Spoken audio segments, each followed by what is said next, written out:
மகாத்மா காந்தியை தினமும் வார்த்தைகளால் கொன்று கொண்டிருக்கும் திருமாவளவன் மீது தனக்கு இருந்த மதியாரை சுக்குநூறாக உடைந்துவிட்டது என்று தமிழிசை சவுந்தரராஜன் தெரிவித்துள்ளார்.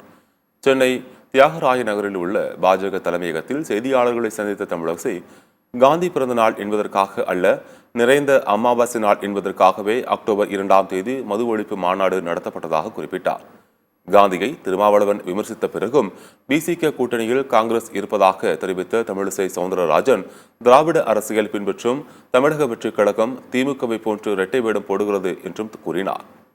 நிச்சயமா பாரதிய ஜனதா கட்சி செய்யாது. ஏனென்றால் மரியாதைக்குரிய பாரத பிரதமர் ஸ்வச் பாரத் 10 ஆண்டு காலமாக நடத்தினார். காந்தி ஜெயந்தி அன்னைக்கு தான் அவர் அறிவித்தார்.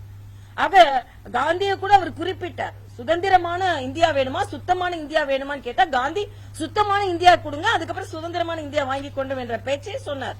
அதனால பாரதிய ஜனதா கட்சி காந்தியை மதித்து விடுறீங்க. நீங்க தான் தினம் தினம் கொண்டு இருக்கிறீர்கள். ஓப்பனா நாங்க காந்தி எனக்கு பிடிக்காதுன்னு திருமாவளவன் சொல்றாரு. அதுக்கு அவர் பதில் சொல்லட்டும்.